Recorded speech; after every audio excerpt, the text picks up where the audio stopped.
जय हिंद। Welcome to success exit. आज हम डिस्कस करेंगे बीआरओ में जो आपकी एसकेटी स्टोर कीपर टेक्निकल और डीईएस ड्राइवर इंजन स्टैटिक की भर्ती है। तो यहाँ पर इस भर्ती को लेकर जितने भी आपके डाउट थे और कुछ आपके इम्पोर्टेंट इंस्ट्रक्शन, आपके इम्पोर्टेंट पॉइंट भर्ती के बारे में जो आपको पता होने चाहिए, वो सब यहाँ पर हम डिस्कस करने वाले हैं। जैसे कि यहाँ पर जो फॉर्म आप फिल करने वाले हैं उसमें एनवलप पर अगर आपने मोबाइल नंबर लिख दिया है तो क्या आपका फॉर्म रिजेक्ट हो जाएगा? अगर फॉर्म में आपसे कोई भी गलती हो गई है तो क्या आपको दोबारा फॉर्म भर देना चाहिए या फिर नहीं? चलिएगा, जितने भी आपके डाउट हैं उन सब के बारे में डिस्कस करते हैं आपके ऑफिशियल नोटिफिकेशन के साथ।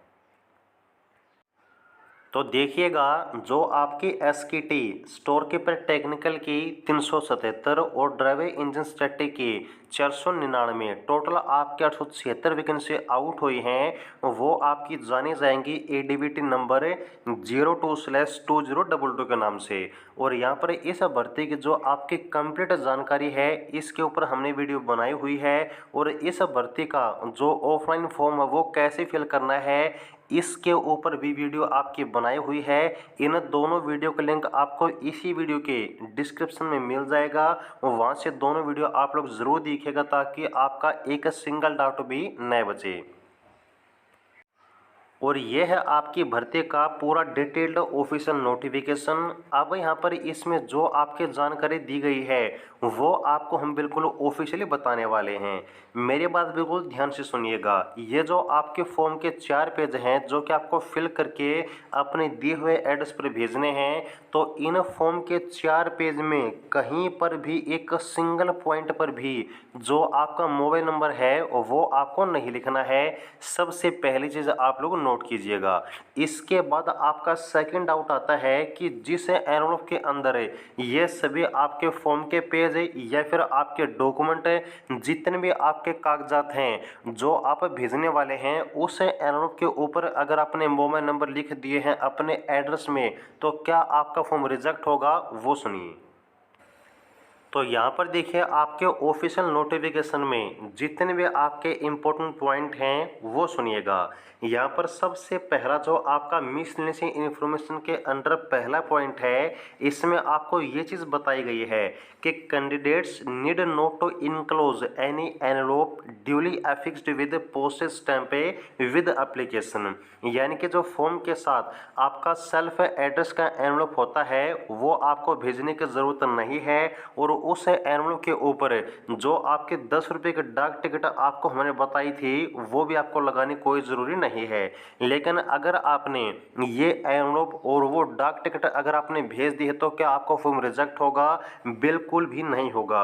वहाँ पर आपने कोई मिस्टेक नहीं की है। जितने भी आपके ऑफलाइन फॉर्म होते हैं वहाँ पर हर एक फॉर्म में आपका ये जो रिक्रूटमेंट है आपका एनवलप का वो आपका मांगा जाता है। लेकिन यहाँ पर क्योंकि आपके नोटिफिकेशन में स्पेशली ये चीज़ आपको बताई गई है, तो यहाँ पर चाहे आप वो भेजें या फिर न भेजें इस चीज़ का आपके फॉर्म के ऊपर कोई इफेक्ट नहीं पड़ेगा। ये बात आप लोग नोट कीजिएगा। सेकंड चीज़ है, यहाँ पर आपका एडमिट कार्ड किस में आएगा? तो जो एनवलप आपने भेजा है उसमें आपका एडमिट कार्ड नहीं आएगा। Call letter to eligible candidates will be send at government expense as well as displayed in website. ये आपका जो बिहार की ऑफिशियल वेबसाइट है इसके ऊपर है। कहने का मतलब ये है कि जो आपके एडमिट कार्ड आने वाले हैं वो आपके खुद बिहार ग्रुप भेजेगा अपने गवर्नमेंट के खर्चे के ऊपर। ये चीज़ आपको यहाँ पर जो है नोट करनी है। इसके बाद देखिएगा, यहाँ पर आपको ये चीज़ बताई गई है कि जितने भी यहाँ पर आपकी स्टेज रहने वाली हैं, चाहे वो आपके रिटन एग्ज़ाम की हो या फिर आपके फिजिकल की हो, आपके ट्रेड टेस्ट की हो या फिर आपके मेडिकल की हो, इन सभी यहाँ पर आपकी प्रोसेस के लिए जो भी आपका कॉल लेटर है वो आपका कौन भेजेगा? वो आपका भेजने वाला है बीआरओ ग्रुप। लेकिन यहाँ पर जब तक आपका मेरिट में सिलेक्शन नहीं हो जाता तब तक यहाँ पर जो आपका सिलेक्शन है वो प्रोविज़न रहेगा। ये चीज़ भी आपको याद रखनी है। अब यहाँ पर जो आपका सबसे बड़ा डाउट था आपका मोबाइल नंबर का, उसमें क्या चीज़ आपको बताई गई है ऑफिशियल नोटिफिकेशन में, वो यहाँ पर आप लोग देखिएगा। candidates are directed not to mention their mobile number neither in application form nor on envelope in which application form being submitted. इस चीज़ का मतलब ये है कि जो फॉर्म आपने फिल किया है, जो एप्लीकेशन फॉर्म आपने फिल किया है, न तो कहीं पर उसमें आप मोबाइल नंबर लिखेंगे और न ही जिस एनवलप के अंदर आपने एप्लीकेशन फॉर्म अपने डॉक्यूमेंट डाले हैं उस एनवलप उस लिफाफे के ऊपर भी जो है आप मोबाइल नंबर नहीं लिखेंगे। लेकिन सवाल ये आता है कि आपने मिस्टेक कर दी है, वो आपने मोबाइल नंबर लिख दिया है, तो क्या आपका फॉर्म रिजेक्ट होगा? बिल्कुल ध्यान से सुनिए, यहाँ पर इन्होंने ये कहा कि आप लोग डायरेक्ट जो है मोबाइल नंबर नहीं लिखेंगे। अब अगर गलती से आपने क्या कर दिया, जो आपका बाहर का यहाँ पर एनवलप है, अगर उसमें आपने मोबाइल नंबर लिख दिया अपने एड्रेस के तौर पर, वहाँ पर आपको ये चीज़ जो है इतने ज़्यादा इफेक्ट नहीं करेगी। और जो आपका अंदर का सेल्फ एड्रेस का एनवलप है, अगर वहाँ पर भी आपने अपने मोबाइल नंबर लिख दिए हैं एड्रेस के तौर पर, तो भी आपकी कोई दिक्कत इतनी ज़्यादा नहीं बनती है। दिक्कत कहाँ पर आती है, जब आप लोग डायरेक्ट अपना मोबाइल नंबर लिख देते हैं, जैसे कि कॉन्टैक्ट करने के लिए मोबाइल नंबर वगैरह, या कुछ स्पेशली अगर आप लोग मेंशन करते हैं मोबाइल नंबर के लिए, वहाँ पर आपका चांस बनता है एप्लीकेशन फॉर्म के रिजेक्ट होने का। एड्रेस के तौर पर वैसे देखिए, अगर आपने फॉर्म फिल नहीं किया है तो आप लोग मोबाइल नंबर मत लिखिएगा। सेकंड चीज़, अगर आपने फॉर्म फिल कर दिया है, मोबाइल नंबर लिख दिया है, तो भी आप लोग जो है इतनी ज़्यादा टेंशन मत लीजिएगा। अगर आपने एड्रेस के तौर पर मोबाइल नंबर लिखा है तो यहाँ पर आपका फॉर्म जो है रिजेक्ट नहीं होगा। ओके। उसके बाद जो आपका सबसे बड़ा डाउट था कि यहाँ पर अगर आपसे फॉर्म में कोई मिस्टेक हो गई है तो क्या आपको दूसरा फॉर्म अप्लाई कर देना चाहिए या फिर नहीं। तो यहाँ पर आपको ये चीज़ साफ साफ बताई गई है कि no candidate will send more than one application for the same post.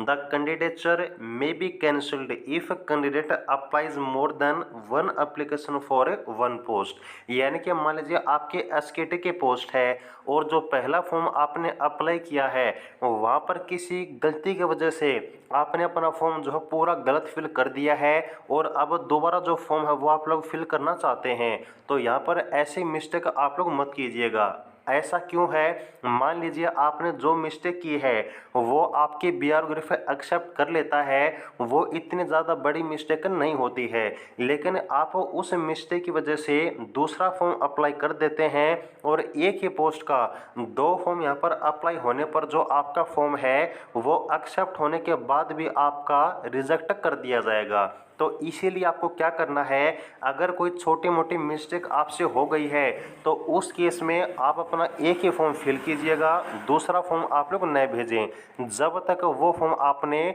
Registered post के द्वारा नहीं भेजा है। अगर आपने पहला फॉर्म फिल किया है और वो आपने डाक के द्वारा नहीं भेजा है, उस केस में जो है आप कितने फॉर्म फिल कर सकते हैं, लेकिन यहाँ पर जब तक आपका फॉर्म डाक खाने के द्वारा आपका जो है आगे के लिए भेज दिया जाता है तो वहाँ पर उस केस में आपको सेकंड फॉर्म अप्लाई नहीं करना है। क्योंकि यहाँ पर कई बार क्या होता है कि एक छोटी सी जो मिस्टेक होती है कई बार वो आपकी एक्सेप्ट कर ली जाती है आपके डॉक्यूमेंट वगैरह सही होने पर। ओके, तो ये थे जानकारी आपके बिहार के एसकेटी के फॉर्म के बारे में और डीएस के फॉर्म के बारे में।